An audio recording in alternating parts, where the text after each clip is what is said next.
नमस्कार, प्रखर राजपूत को देख रहे हैं आप और आज तारीख है 4 अक्टूबर साल 2025 और इजराइल, फिलिस्तीन, लेबनान समेत पूरी दुनिया की खबरों के साथ एक बार फिर से आपके सामने हाजिर हुआ हूं। इस वीडियो में हम डिटेल में एनालिसिस करेंगे कि सीज फायर को लेकर इस समय हमास का क्या स्टैंड है और साथ ही इजराइल का क्या स्टैंड है। तो इस वीडियो को आप लास्ट तक जरूर देखिएगा, क्योंकि इसमें हम इजराइल और फिलिस्तीन में जो कुछ कॉन्फ्लिक्ट चल रहा है और इसमें अभी की क्या करंट स्थिति बनी हुई है, इसके बारे में डिटेल में बातचीत करेंगे। क्या सीज फायर होगा, क्या सीज फायर सच में रद्द अमल में आएगा या फिर महज एक सुनहरा धोखा होगा, इसके बारे में डिटेल में बात करेंगे। इस वजह से वीडियो को लास्ट तक जरूर देखिएगा। चैनल पे नए हैं तो वीडियो को लाइक करके चैनल सब्सक्राइब करके अपना प्यार जरूर दे दीजिएगा। और साथ ही आपसे आज एक सवाल है मेरा कि क्या सच में हमास को शर्तें मान के सीज फायर कर लेना चाहिए या फिर अपनी जिद पे अड़े रहना चाहिए? इसका जवाब आप मुझे कमेंट सेक्शन में जरूर दीजिएगा। तब तक एक एक करके मैं आपको खबरें बताता हूं। और सबसे पहली जो खबर निकल के सामने आई है वो सीज फायर को लेके ही है। दरअसल अमेरिका ने 20 पॉइंट का एक प्रपोजल रखा था, उसमें कई सारी चीज़ें बताई थी जिसको मैं आपको कई बार बता चुका हूं, तो बार बार सेम चीज़ें रिपीट करके आपका वक्त जाया नहीं करूंगा। लेकिन हाँ, 3-4 मेन लाइनें थी जो आपको फिर से एक बार रिवीजन करवा देता हूं ताकि आप इस समय स्थिति को समझ सकें। सबसे पहले कहा गया था कि बंधकों को आज़ाद किया जाएगा। भाई जाहिर सी बात है, सीज फायर का मतलब ये है कि जो लोग पकड़े गए उनको छोड़ा जाए। दूसरा ये कि जंगबंदी होगी, जाहिर सी बात है होनी चाहिए। तीसरा ये कि इजराइल पीछे हटेगा, ये भी सही है। चौथा ये कि वहाँ पे आतंकवाद की कोई जगह नहीं होगी, चलो ये भी सही है। लेकिन इसके बाद कुछ कुछ शर्तें ऐसी थी जिसको लेके सवालिया निशान खड़े हो गए। जैसे इजराइल पीछे हटेगा तो कितना हटेगा, क्या गाजा को पूरी तरीके से छोड़ेगा या नहीं, और अगर नहीं तो फिर सीज फायर करने का मतलब क्या बना। दूसरी बड़ी बात यह है कि अगर इजराइल पीछे नहीं हटेगा तो फिर गजा और फिलिस्तीन का जो राज्य बनेगा, क्या इजराइल उसमें दखलंदाजी देगा? और अगर दखल देता है कि फिलिस्तीन में कैसी सरकार बनेगी, कौन रन कर रहा, कैसी इकोनॉमी है, तो फिर सीज फायर का मतलब क्या? तीसरी इंपॉर्टेंट चीज़ ये थी कि क्या फिलिस्तीन की अपनी कोई सरकार, अपनी कोई आर्मी होगी, अपनी कोई सेना होगी? अगर होगी तो कौन सी होगी, कैसी होगी? और साथ ही फिलिस्तीन की अपनी करेंसी तक नहीं, यानी फिलिस्तीन का कोई खुद का नोट नहीं हो, इजरायली नोट में बात करते हैं, तो क्या इनकी अपनी खुद की करेंसी होनी चाहिए कि नहीं? ये तमाम बेसिक सवाल ऐसे थे जो आम जनमानस समेत फिलिस्तीनियों के दिमाग में थे, और उसको लेके ही अब हमास ने अपना रिस्पांस दिया है। और क्यों दिया वो भी आप जान लीजिए। दरअसल डोनाल्ड ट्रंप ने एक बड़ी धमकी दी थी और डोनाल्ड ट्रंप ने कहा था कि संडे तक का टाइम है, अगर संडे तक हमास सीज फायर के लिए एग्री नहीं करता तो फिर हमले इतने तेज होंगे कि मुसीबतों के पहाड़ टूट पड़ेंगे। देखिए, एक बात बहुत साफ आप जान लीजिए, जज्बा, ह्यूमैनिटी, इंसानियत, ये तमाम चीज़ें अच्छी तो लगती हैं, इनकी बातें करना भी सही है, लेकिन कहीं ना कहीं जब सिचुएशन बद से बदतर हो जाए तो फिर आदमी क्या करेगा? हमास के लोग भी इंसान ही हैं, वो भी जब अपनों को खोते हैं उनको भी दुख होता होगा। तो ऐसे हाल में जब अमेरिका ने धमकी दे दी साफ तौर पे कि अगर संडे तक सीज फायर नहीं हुआ तो हम बड़े हमले करेंगे, तो उसमें कई लोग मारे जाते हैं। इस वजह से हमास ने अपना रिस्पांस दिया है, और इस रिस्पांस में हमास ने 3-4 चीज़ों पे एग्री तो कर लिया, लेकिन कुछ चीज़ों पे बातचीत करना चाहता था। जैसे कि वो बंधकों को आज़ाद कर देगा, लेकिन उससे पहले उसकी अपनी शर्त है कि इजराइल हमले रोक दे। ये बात साफ तौर पे बोल दी गई कि इजराइल हमले रोक दे। अब अमेरिका ने फौरन फरमान जारी कर दिया इजराइल के लिए कि ठीक है भाई, हमास अगर एग्री कर रहा है तो इजराइल हमले रोक दे।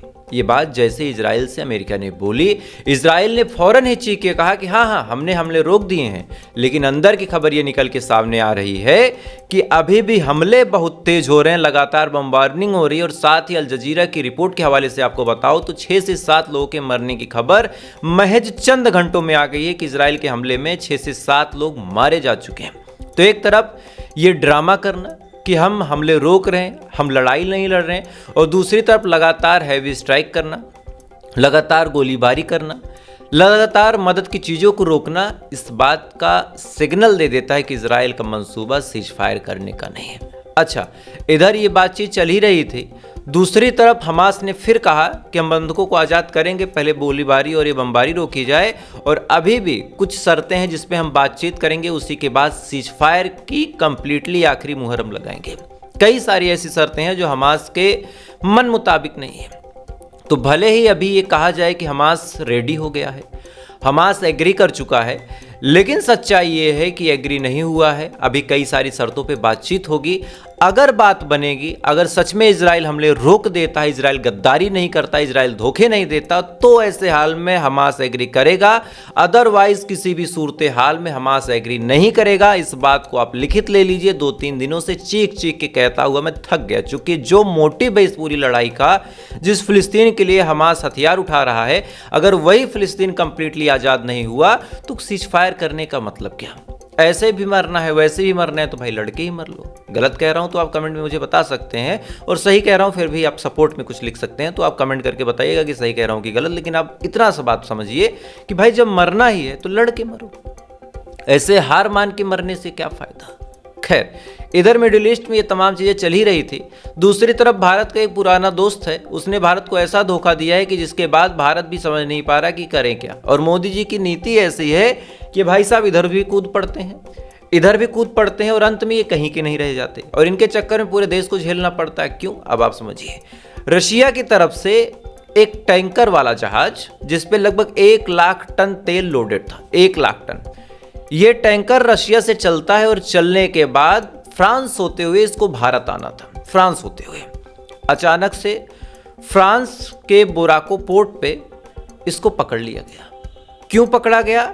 क्योंकि आरोप लगाया गया कि भाई भारत रशिया से तेल ले रहा है। ये तो पूरी दुनिया की नज़र में खटक ही रहा। जो पायलट था, एक तरह से कहें जो कप्तान था, वो फ्रांस की नेवी से कॉपरेट नहीं कर रहा था। फ्रांस की नेवी कुछ पूछताछ कर रही थी, फ्रांस की नेवी कुछ बातचीत करना चाहती थी, और उनका आरोप है कि इस कप्तान ने कोई भी नरम रुख नहीं अपनाया, कोई भी बातचीत नहीं की, और मजबूरी में फिर इस जहाज को पकड़ लिया गया। अब आप सोच के देखिए कि एक ऐसा टैंकर जो समुद्र के रास्ते आ रहा हो, एक ऐसा कप्तान जिसके ऊपर ये जिम्मेदारी हो कि 1 लाख टन कच्चा तेल जो है उसको भारत पहुंचाना है, वो फ्रांस के साथ बदतमीजी करेगा। और दूसरी बड़ी बात यह है कि फ्रांस और भारत की नज़दीकियाँ इतनी अच्छी हैं कि फ्रांस से हथियार भारत आए दिन लेता है। तो ऐसे हाल में फ्रांस क्या भारत के जहाज को देख के भी नहीं समझे कि ये भारत जा रहा है, इसको छेड़ना ही नहीं है? ये सवाल आज हमें फ्रांस से नहीं पूछना है, ये सवाल हमें मोदी साहब से पूछना है। और क्यों पूछना वो आप जान लीजिए। भारत लगातार रशिया से तेल लेने में कहीं ना कहीं गिरावट कर रहा। अपडेट अलग अलग आ रहे हैं कि कभी 36% तेल कम खरीदा, कभी 45% तेल कम खरीदा, और अंत में रशिया को खुद कहना पड़ा, पुतिन साहब को कहना पड़ा कि अगर भारत तेल नहीं लेता है तो भारत को भी कई अरब डॉलर का नुकसान हो जाएगा। ये बात पुतिन साहब ने बोल दी, यानी पुतिन को भी मन में कहीं ना कहीं खटक रहा है कि भारत तेल नहीं ले रहा। दूसरी तरफ अमेरिका और उनके आसपास उनके सहपाठी जो दोस्त हैं, उन्होंने भारत को जलील करने की कोई भी कसर नहीं छोड़ी। सैंक्शंस लगाए, टैरिफ लगाए, भारत के लोगों को पकड़ के जहाज़ों में भर के भारत की ज़मीन पे फेंका। इसके बावजूद भी अगर मोदी साहब भारत को ले जाके, चूंकि रिप्रेजेंटेटिव तो वही है, वही जो करेंगे वही हम लोगों को कमाना जाएगा। अगर मोदी साहब अभी भी जाके अमेरिका और फ्रांस के कदमों में गिरते हैं, जानबूझ के फर्जी दोस्ती निभाने की कोशिश करते हैं, तो ऐसे हाल में गलती किसकी है? क्या उन देशों की है जो भारत को जलील कर रहे हैं, या फिर हमारे देश की सरकार की है जो बार बार जाके वहां पे झुक रहा? ये सवाल भी मैं आपसे पूछता हूं, और इसका जवाब आप मुझे दीजिएगा। बहरहाल इस समय गजा की भी खबरों पे बारीकी से रिसर्च जारी है। सीज फायर का टाइम चल रहा है, तो कोई भी खबर मैं जोश जोश में आपको नहीं बताना चाहता, क्योंकि एक खबर मैं आपको अगर गलत बताऊंगा तो कहीं ना कहीं वो नाइंसाफी हो जाएगी सच्चाई के साथ। अगर मैं आपको बता दूं कि हमास मान गया, इजराइल कुछ कर ही नहीं रहा, और इधर पता चले कि इजराइल के हमले लगातार तेज है, ये खबरें मैं आपसे छुपा लूँ, तो ये गलत है। इसी वजह से इस वीडियो को आज मैंने छोटा रखा, क्योंकि कई सारे पॉइंट ऐसे हैं जिस पे अभी बातचीत हो रही, जिस पे नेगोशिएशन हो सकता है। तो आने वाले टाइम में, आने वाले चंद घंटों में उसकी भी रिपोर्ट आएगी, तो वो भी मैं आपको जरूर बताऊंगा।